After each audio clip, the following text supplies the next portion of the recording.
Well, Ulises, your premonition was correct. The National League did win the All-Star game for the first time in like a million years. Yes, they did. The Rays All-Stars showed up, and that was amazing to see. But what wasn't amazing to see got us pretty angry as fandom, and we're going to talk about that right now. You are Locked On Rays, your daily Tampa Bay Rays podcast, part of the Locked On Podcast Network, your team every day. Hello, my name is Kevin Weiss. I'm Ulises Sambrano. And we are the host of the Locked On Rays podcast, part of the Locked On Podcast Network. Thank you for making us your very first listen every day. Be sure to check out and subscribe to our YouTube channel at Locked On Rays. You can also find us on social media, Twitter and Instagram at Locked On Rays. And you can email us anytime, lockedonrays@gmail.com. Well, the National League did win the All-Star game last night, and we saw some terrific play and effort, barehanded grabs, leaping catches, ground rule doubles, go-ahead homers. We saw just about a little bit of everything. But if you're a Rays fan, it was something that was sorely missed before the game actually started that ruffled feathers nonetheless. I can't believe that during the introductions, Shane McClanahan and Wander Franco got skipped over. Like that's unacceptable. I don't know if it's on the lowly person that says, "Hey guys, you're next." If it's on that person, if it's on the announcer, on the PA guy, I think it's Joe Davis, right? Yeah. On the call. I don't know if it's on him. I don't know if it's on the Fox producer saying, "Hey, keep it going."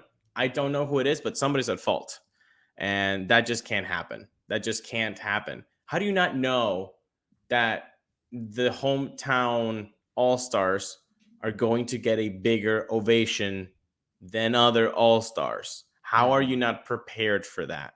It's just completely unacceptable. And it sucks, that it usually does seem like Rays fandom is the black sheep out of the 30 teams. And everybody wants to fight for that. No, we're no, the hate leaks us. The league hates us more and all that.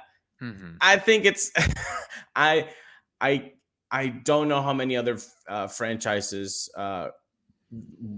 this would have happened to them.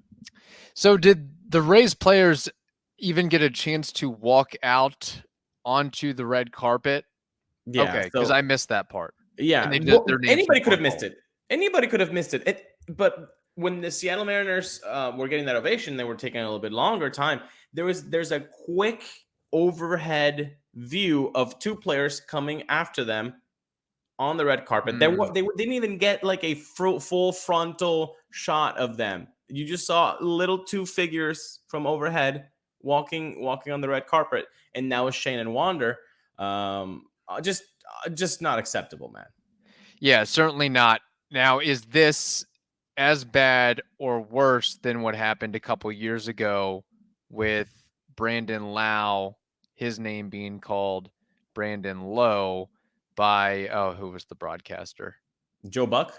Joe Buck, yes. It was him. But at least Brandon got recognized. Wander Franco and Shane McClanahan, you wouldn't have even known that they were on the roster, based on what happened last night, which is crazy too, because Joe Davis, whether you like him or dislike him as a broadcaster, he used to work in the Rays organization. He was the AA broadcaster for the Montgomery Biscuits. I believe it was Chris Adams-Wall who replaced Joe Davis, and now Chris Adams-Wall is now the Rays pre- and post-game radio host.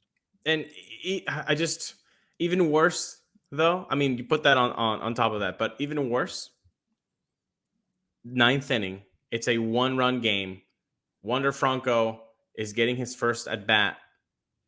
How do you not take that moment to take responsibility and say, hey, for our viewers at home, we do apologize, and especially for Rays fandom, that during the introductions, both Shane McClanahan and Wander Franco did not get their moment in the sun.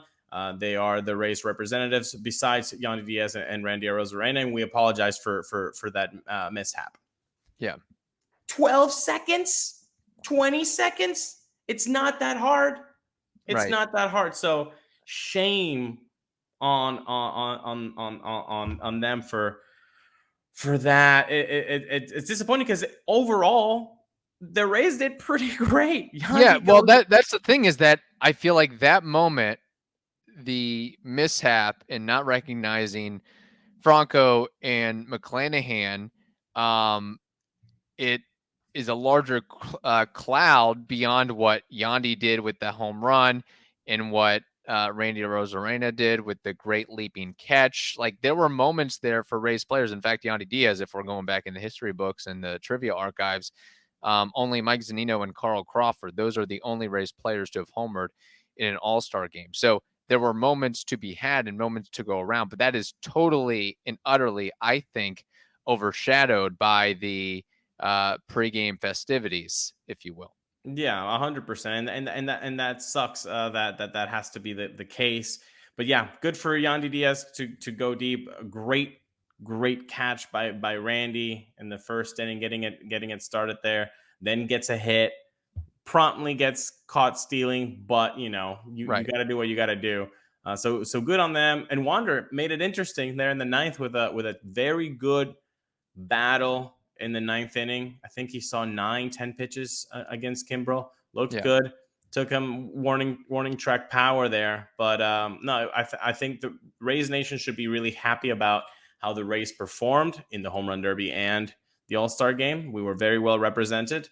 It's just a shame about the skipped introductions. And correct me if I'm wrong, but it seemed like in watching dribs and drabs of the game, like players were making an effort and really wanted to make an impression and showcase themselves. It wasn't just like the Pro Bowl of the NFL where nobody cares and you're just going through the motions. Like these guys, it seemed like they were trying to compete and do something out there. And I think the broadcast, I like the angle of having players mic'd up. I like the catcher's view. There was a lot to like about the aesthetics of the broadcast besides what happened in pregame. But and again, I mean, I know it, maybe the All-Star game loses its luster nowadays compared to the 70s, 80s, and 90s, pre-smartphone and pre-really extremely high-speed internet. But there is still something to be said about having all of the great players, all of the best players in the game, all on the field at once. I do think that does still hold some regard. And there's kids out there that, maybe they don't have access to the latest and greatest technology to, watch Luis Arias on a Tuesday or, watch fill in a blank name on a Thursday. And I love, tremendous. Dude, Luis Arias, he just wakes up. He's our generation's Tony Gwynn, basically. Yeah, just wake up and hit. I don't care. Dude's legitimate. I mean, and that's the thing is, like, I know this isn't Lockdown Luis Arias, but he knows his game. His putting bat to the ball. Who cares about exit velocity? Who cares about hard contact? I mean, the fact that he can make a 99 fastball elevated and make it look like it's extremely easy to hit, make it like a T-ball, basically. Yeah, I mean, that know who you are, know your strengths and weaknesses, and that's what he does. No, it was a really fun game. I thought that we saw yesterday. The ump camp, that was really cool. Like you said, the mic'd up players, especially pitchers, like that's also really, really cool. I like the fact that they're trying to combine both. Hey, we're competitive, and this is not just like a silly game, but there is the approachability factor of like, hey, can we just take it down just a little bit so you actually get to see Nathan Eovaldi say, yeah, I don't have the splitter today, or Josh Hader talking about Ozzy Albies behind him, dominating him 2 for 9 or whatever it was. Like that's cool stuff, and I'm really glad that they were able to do that. But what I'm not really happy about is hearing about Big Poppy's neighborhood and his construction in his bathroom. Like, I don't care for that. Like, I don't understand why they're trying to make those guys had their moment in the sun. Focus enough. on the Corbin Carrolls of the world. Yes, I don't care about Poppy, A-Rod, and Jeter anymore. They had enough spotlight. Can we spotlight the players that are actually playing the field? Enough, man. No, Enough. that would be nice. But again, they're Yankees and Red Sox, and that's what you're going to get. And maybe in the future, this is a learning lesson for MLB that when you're doing player introductions prior to the game, maybe, and I can't take credit for this, somebody else mentioned it, maybe introduce the home team all-stars last, particularly if that team seems to have some upward mobility, like they're going somewhere. It's not like, okay, it's, here's your one representative Oakland Athletics, but when you have 3 or 4 or 5 all-stars named, maybe that's the opportunity to do it, whether, forget about alphabetical order and name order, but just say, okay, we're not going to introduce the Mariners or whoever is hosting the game until the very end. I think that's a great idea. I think that whoever came up with that is really thinking really on the right path. And if you want to think on the right path on how you look when you go out, guys, I've told you, get some bird dogs in your life. Yes. It has changed my wardrobe life 100% of the time. Now I just know all the time when I'm going out, no matter what I'm doing, it's bird dogs time. Okay, if I'm doing a yoga in the park, that's bird dogs time. If I'm going out, that's bird dogs time. If Kevin goes to the golf course, that's bird dogs time, because they make your legs just look the best that they've ever looked, and they're slimmer through the thigh, and they give you a truly sculpted look. They're not made of that stiff restricting cotton that you are used to. Bird dogs, they fixed that issue, and they invented a cloud knit fabric that looks just like khaki pants but stretches, so you do get a slimmer fit through the thigh. So today you have to go to birddogs.com/lockedonmlb and you enter promo code LockedOnMLB for a free Yeti style tumbler. You don't believe me? Well, hey, guess what? It's this one right here. This thing right here. You get it for free. You get it for free with your order at birddogs.com. So today, go to birddogs.com/lockedonmlb and get yourself some bird dogs. You won't want to take your bird dogs off. We promise you. I look forward to wearing my bird dogs every time I go to the golf course. In fact, my best rounds of late have been because of the bird dogs. Coincidence? I think not, because it is very warm and very humid in the Florida sun, and I'm keeping myself cool. My opponents, they're not, because they're not wearing bird dogs. And I keep telling them, you just need to get on the bird dogs train, because it's only going to help your game. You're only going to play better. All right. So we've got the All-Star festivities out of the way. Now let's hit a couple of mailbag questions before we wrap up today's episode. This first one from OG Locked On Rays listener, Ty McCann. He says, what do you think of the possibility of sending Vidal Brujan or Greg Jones to Kansas City for Zach Greinke? I know Zach is past his prime and comes with a steep cost, but a homecoming in Florida and a pairing with the Rays pitching gurus may turn his season around. He continues the message by saying, all told, I think starting pitching is a need, not only because of injuries, but also to give the bullpen a break, knowing you can have a reliable innings eater.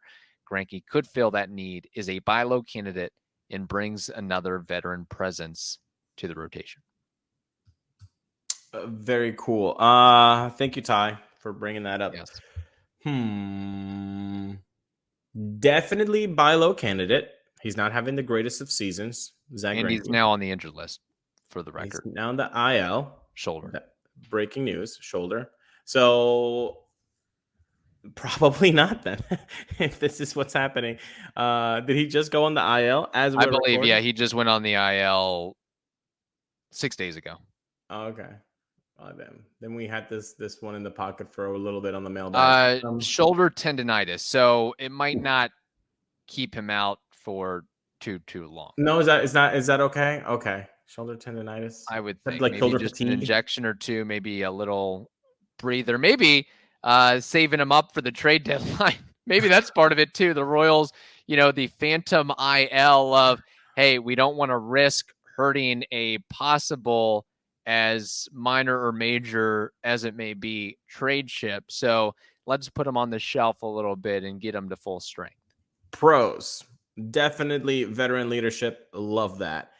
Number two, everything that we've heard from other players, including Brian Anderson, about Zach is that he is complete and always an honest guy. He will tell you what he thinks. No problem. So that's also good. Hey, if you want some actual feedback without, boom, he's going to give it to you. Number three, innings. You need innings. You want to save that bullpen. He has thrown 3 innings less than Shane McClanahan has. That's 3 amazing. innings less. So those are all good things that you can talk about with Zach Greinke. But again, he is like way far gone after his prime. He's not the same guy. You would really just be getting a 5th starter / maybe 6th starter. But is that it going to can give you prove more valuable than Yandy Chirinos? Maybe innings wise, but the production. I mean, Yandy has done better. That's fair. Now, I would say that you put Zach Greinke in a Rays uniform with that defense behind him in something to legitimately play for. Maybe that ups his game. And here's the thing. Sure. Ty McCann has a good point about maybe the coaching staff can impart a little bit of wisdom. Not that Zach necessarily needs the wisdom. He's always been very good about bettering himself and finding an extra edge. And he is just all about baseball. Heck, if you need a hitter, maybe he could help out in that realm, in that respect as well. But I think injury, tendonitis aside, let me ask this question. The names that Ty McCann put forth, Greg Jones and Vidal Brujan, do you think that would feasibly be enough to land Greinke from the Royals? My goodness. If it's by name reputation, no. But if you just look at the production right now of who Zach Greinke is, then yes, I do think so. I don't know if a lot of teams are going to be fighting for Greinke. Right. That's fair. So his value, I don't know if I think it'd just be one guy out of those two. I don't think both of them. But again, that's a Rays biased version.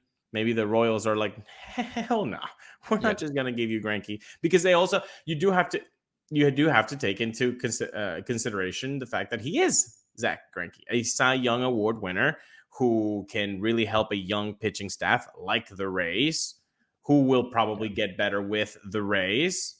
So you have to, I say yes, it's enough, but maybe the Royals would not. And here's the thing. We also have to look beyond the ERA and the FIP and the strikeout rate. Like, the little things that Zach Greinke does, I think, is important and imperative as well. Fielding his position, fielding bunts, fielding slow choppers, and holding runners on. Those are underrated aspects of his game that also have to be taken into account. And just kind of the cool factor of this guy's played 20 years. He has a Cy Young. He's going to be a future Hall of Famer. He has Gold Gloves. He has, is he at 3,000 strikeouts yet? No, but he could break it if he goes off, but no, he's not going to make it this year. Okay. But he's regardless, he's real close. There is some aspect of having a future Hall of Famer on your roster. I know Nelson Cruz isn't a Hall of Famer, but there is that mystique and that aura of Nelson Cruz is on our team. That's pretty cool, right? Yeah, exactly. And then what does he do? He basically takes Wander and Randy under his wing. Like, what could Zach Greinke do for a guy like Shane McClanahan, Tyler Glasnow, Tosh Bradley? Dude, yes, that would be huge. Dude, just get Tosh Bradley next to Zach Greinke, and the $4 million that you're going to have to pay Zach is worth it. Yeah. So for me, if the Royals would say yes to that, to Ty's deal of Greg Jones or Vidal Brujan for Zach, I would 100 cash that in. I would cash that in, no problem. I don't care about the production that much. I need people that can cover innings, And I need some veteran leadership in that clubhouse. I know Zach Eflin can do that, but Zach Eflin has not won a Cy Young. Yeah. Zach has. Right. Greinke has. And yeah. And the thing about Zach too is, again, he is going to be the furthest thing from a rah rally guy, Kevin Kiermaier-esque personality, but just his deadpan humor and candor. I think that would bring a little bit of levity to the clubhouse. If you get a chance, just Google Zach Greinke stories, and it is a treat. Somebody should publish a book just on Greinke-isms, but I think more so the learning by example for guys like Taj Bradley and some of the younger pitchers on the roster of Greinke's preparation and taking care of his body, attention to detail, video work. Like every time I hear about Zach Greinke, it's like he's working to fine tune or develop a new pitch, or he's in the video room looking at how he can beat or attack an opposing hitter, or how an opposing hitter beat him, and going back and look, okay, what can I do next time? Like, he is that guy. He's all about baseball. So he doesn't really like the cameras, which is a good thing too. You know, he's not going to be a me guy. He's going to more keep to himself. But I think just having a character like that in the clubhouse could provide some value and some importance as well. Now, let me cross it like this. So you have Greg Jones and Vidal Brujan. Say those are the two guys, you know, based on Ty McCann's offer. Would you rather have, well, do you think with those two that you could get either Joe Kelly or Alex Lang or Alexis Diaz? No. None of those three. No, because I'm thinking demand. Okay. Those guys are going to be more in demand than Zach Greinke. Okay. Yeah. That's fair. All right. I just thought I'd bring it up, but no, I like the outside the box thinking, and you know, maybe that is something that there's something about playing for a winner too, man. Again, I know that adds a little extra panache too. You won? How many games have the Royals won? 25. And he's yet to win a World Series, correct? He's been close. So I think that, you know, that's really the one thing that's missing from his mantelpiece.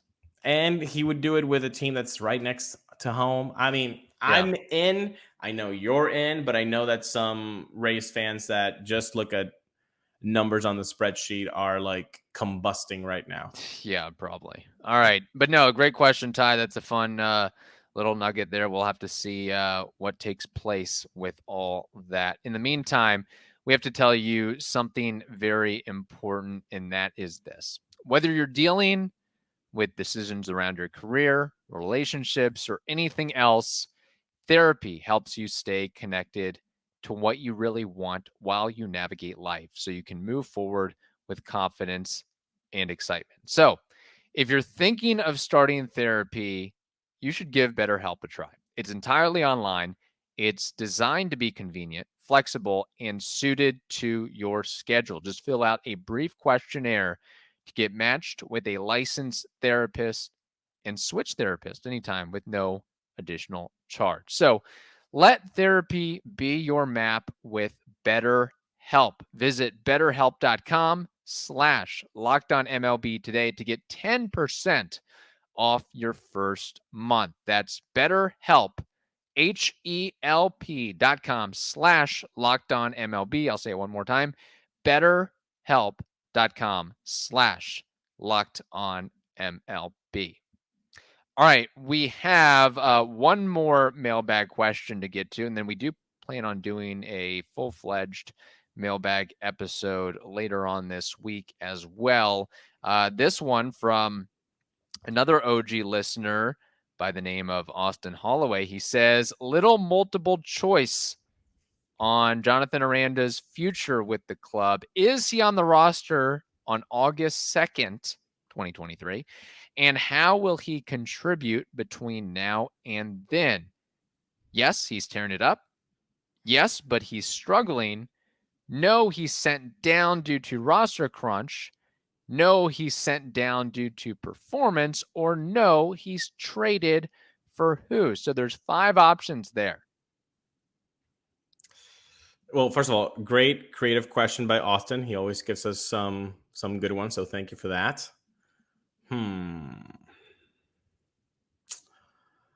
August 2nd, 2023, past the trade deadline. I'll say this. I want to keep Jonathan Aranda. I want him up. I'll just say that. Okay. What I think is going to happen is that my man Jonathan Aranda is going to get traded. There's no way that you as a front office sell me Vidal Brujan's versatility and just use him at second base for a whole month. There's no way that you as a front office sell me Vidal Brujan's defensive capabilities when for a month nobody has a highlight reel catch. In fact, he made a couple mistakes, errors on the field. There's no way that you sell me as a front office that Vidal Brujan is there because of his speed component and he only pinch runs once during a month. You are just putting Jonathan Aranda in AAA so that he gets as much value as he can so that you can flip him for something. That's the way that it's the tea leaves read. Say that 5 times fast.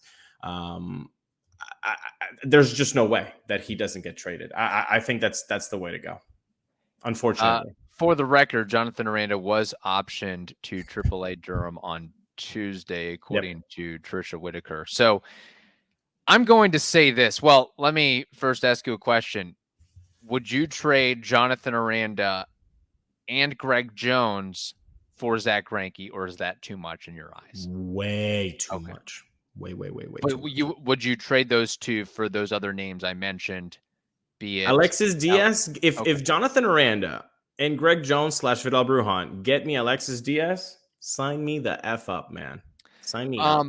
Here's my thing. I do think eventually Jonathan Aranda will be traded by the Rays. I mean, eventually whether it's, the offseason or 5 years from now or 3 years from now, look, he's probably not going to be on the Rays roster, but I am going to go on an opposite end of things here. I still think he'll be with the Rays come August 2nd, and here's why. I still think there's maybe some trepidation with Brandon Lau and his health. Anything could go wrong, or if he's struggling mightily, not to say that they send him down, but maybe they rework and restructure the roster to some extent. Here's my point. So Jonathan Aranda, really, what does he provide you? The bat. He's not going to provide you defense or base running or versatility. Taylor Walls, he provides you all that except for the bat. So I feel like there's a good yin and yang between Jonathan Aranda and Taylor Walls this season, which is why I would keep both of them and Jonathan Aranda on the roster, just in the case as a safety net if something happens to Brandon Lau or he struggles mightily and you have to come up with a plan B. Because I just don't see the idea of calling up Vidal Brujan again to, get 10 at-bats in a month and not really make any impression whatsoever doesn't really do much for me.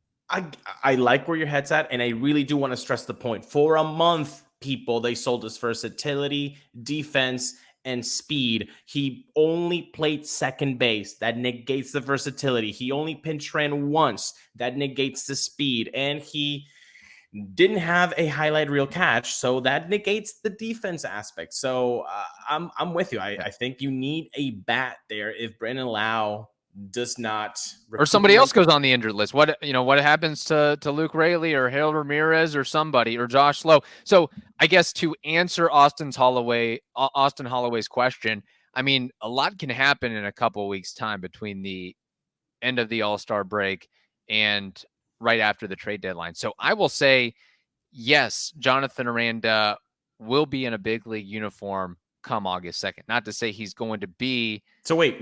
There are two yes options. Yes, he's tearing it up, or yes, but he's struggling. Yeah, I mean, I guess I don't really want to answer either. I